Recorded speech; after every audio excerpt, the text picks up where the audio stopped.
Ms. Malcolmson, seconded by Ms. Trudel, Madame Trudel, moves that the House, A, recognize that the government must take action to close the unacceptable gap in pay between men and women, which contributes to income inequality and discriminates against women. B, recognize pay equity as a right.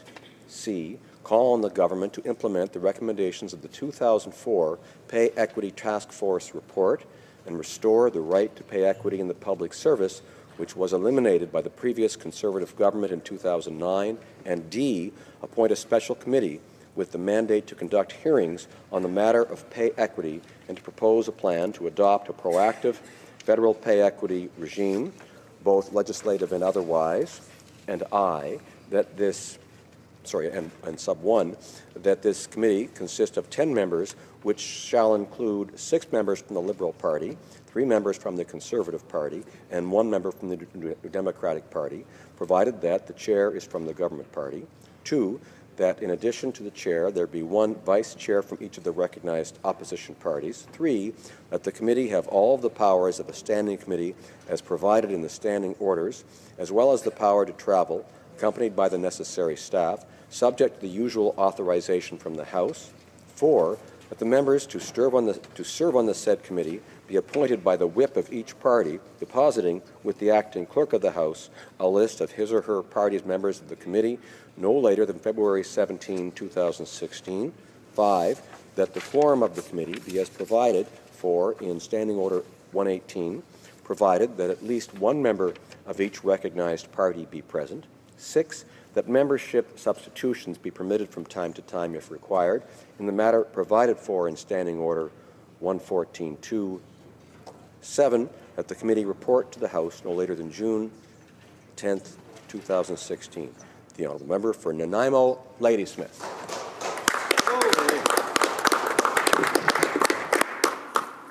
Thank you, Mr. Speaker. I'm the Nanaimo Ladysmith Member of Parliament and for the New Democrats, the Status of Women critic. I'll be splitting my time today with my colleague, the Member of Parliament for Jonquière. I honour today the work of many generations of women and their supporters for the gains that have been made. And I'm thinking today of my Aunt Kim Malcolmson, a social justice activist, feminist, one of Ontario's first pay equity commissioners. I think she's watching today. And we stand as New Democrats with many feminists who have made enormous strides over many generations. And yet, Canadian women have hit a glass wall when it comes to the salary gap. Equal pay for work of equal value is a fundamental human right. Hear, hear. And yet today, women in Canada continue to be paid far less than their male colleagues. Last night, I heard full-time Canadian childcare workers who have to go to school and get a several-year degree. Working year-round, they are earning on average $25,000 a year. 97% of the people in that profession are women.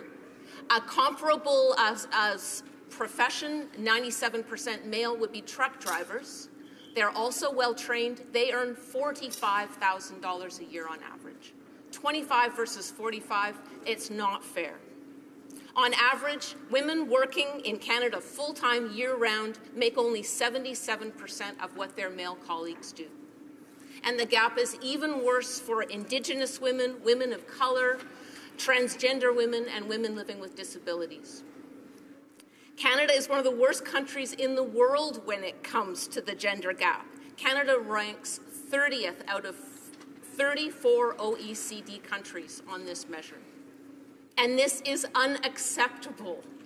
It contributes to income inequality and it discriminates against women. My friend June Ross in Nanaimo was telling me this weekend, as a single mother, her experience of going to school, working as a teacher's assistant after getting that degree, earning $8 an hour, and watching her colleagues, custodians in the school system, earning $11 to $15 an hour. It wasn't fair. She then has given much of her her life's work to fighting for pay equity, she's very discouraged to see the rollbacks, the lack of progress that has been made, and very disturbed to see women living in poverty in our riding. Senior women, it's not fair. And so, now is the time for real action towards real equality for women. And that is why New Democrats are urging this Parliament, number one, to recognize pay equity as a right because women's rights are human rights. Hear, hear.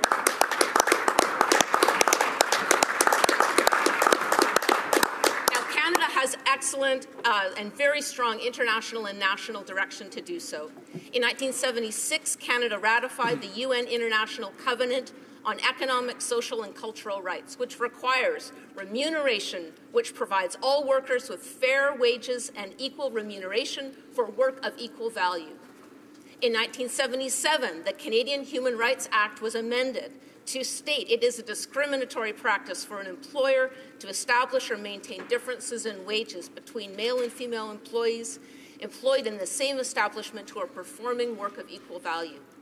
And third, in 1981, Canada ratified the Convention on the Elimination of All Forms of Discrimination Against Women, which recognizes women's rights to equal remuneration and to equal treatment in respect of work of equal value.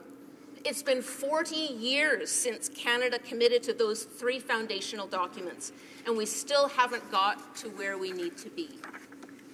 And the beautiful symmetry of this, these three groundbreaking pay equity commitments were all made by the Pierre Trudeau government. And I urge today's Prime Minister and his government, for the sake of our generation, to complete the work of the first Trudeau Prime Minister and legislate equal pay for equal work. Now, because past governments have missed these critical opportunities to tackle the pay gap, our second recommendation is for the government to implement the recommendations of the 2004 Pay Equity Task Force report.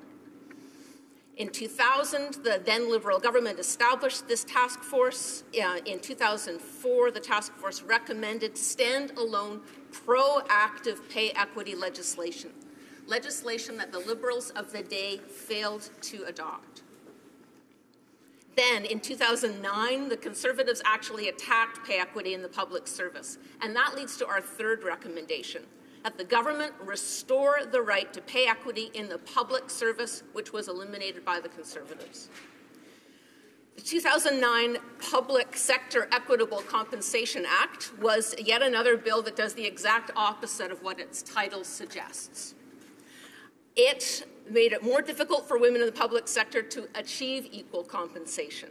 It made pay equity an issue for collective bargaining rather than a human right. It forced women to file individual complaints rather than allow a union to support them. It imposed a $50,000 fine on any union that supported members in filing a pay equity complaint, and it prohibited access to the Canadian Human Rights Commission. This was bundled into a budget implementation bill, which the Liberals supported during a minority parliament.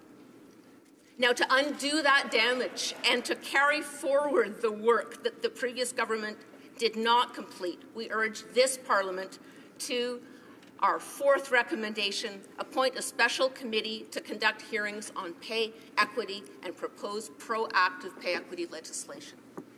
We hope the members of the House of Commons will agree that in 2016, this must be a priority. Not only is it the right thing to do, it's smart economically. We know that women with more spending power benefit the local economy. Study after study tells us that. And letting women fall into poverty costs us all. 1/3 of single senior women in Canada are today living in poverty. That is unacceptable. It is long past time for the federal government to step up and do the right thing and do everything it can to tackle the wage gap. In closing, there's no excuse for the fact that women in Canada continue to make substantially less than men. We are ready and willing to work with the Liberal government to get proactive pay equity legislation in place to finally achieve wage equality for women. Let's make it so. Hear, hear. Hear, hear.